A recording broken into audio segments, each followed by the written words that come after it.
Bismillahirrahmanirrahim. Assalamualaikum warahmatullahi wabarakatuh. Selamat siang teman-teman semuanya. Apa kabar hari ini? Mudah-mudahan sehat ya, semangat. Alhamdulillah, ini kebahagiaan luar biasa. Kita dipertemukan, diberi kesempatan untuk berjumpa dengan Ramadan tahun 1442 Hijriah di tahun ini. Alhamdulillah, ini sebuah anugerah ya teman-teman. Semoga kita bisa memanfaatkan kesempatan yang diberikan Allah kepada kita, sehingga kita bisa meningkatkan derajat takwa. Insya Allah, amin ya robbal alamin. Sebelumnya terima kasih saya ucapkan buat teman-teman yang sudah mensupport channel ini, sudah klik channel ini. Mudah-mudahan semuanya diberikan kemudahan, kelapangan, dan kebaikan lah di berbagai sisi, sehingga Ramadan kita kali ini makin bermakna ya teman-teman semuanya, amin ya robbal alamin. Nah teman-teman, hari ini saya akan berbagi apa yang saya pelajari. Mungkin beberapa waktu ke depan saya akan berbagi tema-tema keagamaan ya teman-teman. Ini dalam rangka meningkatkan kedekatan kita kepada Allah, juga semangat untuk makin memperkuat keimanan, mudah-mudahan ya teman-teman. Nah, hari ini saya akan berbagi tentang niat. Nah, niat ini adalah hal yang penting ya teman-teman di dalam agama Islam.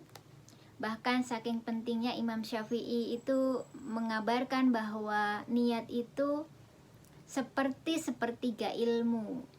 Karena apa teman-teman? Perbuatan manusia itu digerakkan oleh 3 hal, yaitu hati, lisan, dan anggota badan. Nah, niat menjadi salah satu bagian yang ada di hati. Maka dia menjadi sepertiga dari ilmu.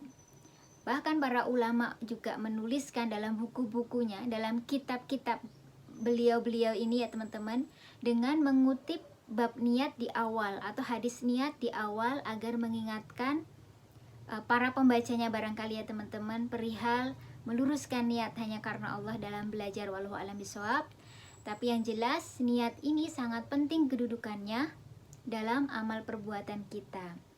Apa sebenarnya niat ya? Niat yang saya pelajari tadi secara bahasa itu artinya bermaksud, tekad, keinginan, menyengaja, ya teman-teman, atau sejenisnya yang seperti itu. Kalau menurut para ulama madhab Syafi'i, niat itu adanya maksud terhadap sesuatu yang diikuti dengan mengerjakannya. Jadi maksud untuk melakukan suatu hal kemudian disusulkan dengan mengerjakannya. Nah, letak niat itu seperti di mana teman-teman ya? Tadi seperti sudah saya sebutkan di awal, letak niat itu di dalam hati. Boleh nggak sih tidak usah dilafatkan, nggak usah diomongin ya? Bisa nggak? Bisa ya teman-teman, tapi walaupun ada juga yang kemudian melafatkan untuk memantapkan hati, itu kembali ke masing-masing. Tapi pada intinya niat itu letaknya di hati, tidak dilafatkan juga nggak masalah begitu ya. Menurut Ibnu Taimiyah rahimahullah, niat itu letaknya di hati berdasarkan kesepakatan para ulama. Jika seseorang berniat di hatinya tapi ia tanpa melafatkan dengan lisannya, maka saya ulangi teman-teman, jika seseorang berniat di hatinya tanpa ia lafatkan dengan lisannya, maka niatnya sudah dianggap sah berdasarkan kesepakatan para ulama. Hal ini disebutkan dalam Majmu'ah Al-Fatawah 18262. Nah, jadi niat itu di hati ya teman-teman, kalaupun tidak dilafatkan tidak apa-apa. Kemudian bagaimana dengan niat di bulan puasa atau niat berpuasa? Apakah kita perlu melafatkannya ataukah tidak? Itu kembali lagi, boleh dilafatkan, boleh tidak, karena niat itu ada di dalam hati ya teman-teman. Apakah kita harus niat puasa itu setiap hari ataukah 1 bulan sekali? Nah, ini kalau yang tadi saya pelajari, menurut madhab Hanafi, niat puasa itu boleh sebulan penuh di awal bulan Ramadan. Sementara menurut madhab Syafi'i, niat itu wajib diucapkan, maksudnya bukan diucapkan, wajib diniatkan setiap hari. Nah, untuk amannya memang teman-teman kita niatkan di awal ya, barangkali ada lupa-lupanya, tapi kita perbarui setiap malam itu lebih baik ya teman-teman, agar lebih menguatkan niat kita, baik itu yang dalam hati atau mungkin teman-teman ada yang dengan lisan, kembali kepada keyakinan masing-masing ya teman-teman. Nah, kemudian apa kedudukan niat di dalam agama kita? Yang pertama adalah niat itu bagian atau seperti sepertiga ilmu yang tadi sudah saya sampaikan ya teman-teman. Kemudian yang kedua, niat itu pembeda status hukum dan amal seseorang. Nah, gimana maksudnya? Jadi niat ini teman-teman yang membedakan antara ini ibadah apa dan ini ibadah atau kebiasaan gitu ya. Karena ibadah kepada Allah, terutama ibadah-ibadah yang langsung seperti sholat, puasa, zakat, itu semua butuh niat ya teman-teman. Tanpa niat, maka ibadah-ibadah itu tidak sah. Jadi harus disertai dengan niat. Tetapi ada juga kebiasaan-kebiasaan yang tidak disertai niat. Nah, inilah kemudian yang menjadikan amal ibadah kita atau perbuatan kita menjadi sebuah amal sholih ketika kita meniatkannya. Misal begini teman-teman, ketika tidur itu kan sebuah kebiasaan ya. Tidur ya pokoknya tidur, karena manusia secara fitrah membutuhkan istirahat untuk tidur. Tetapi ada orang yang menjadikan tidurnya itu sebuah ibadah, ada juga yang menjadikan ya sudah tidur saja gitu, hanya melepaskan lelah. Nah, ketika orang ingin menjadikan tidurnya itu ibadah, maka niatkan dia sebagai ibadah di awal. Begitupun dalam hal makan, mencari kerjaan, mencari ilmu. Kalau kita niatkan karena Allah dari awal, maka itu bisa menjadi sebuah ibadah. Dan niat ini menjadi wajib ketika untuk melakukan ibadah yang langsung kepada Allah, begitu seperti puasa, sholat, zakat, haji, begitu teman-teman. Tanpa niat maka tidak sah amal tersebut. Nah, kemudian selanjutnya Imam Suyuti menyebutkan bahwa urusan atau perkara tergantung pada maksudnya.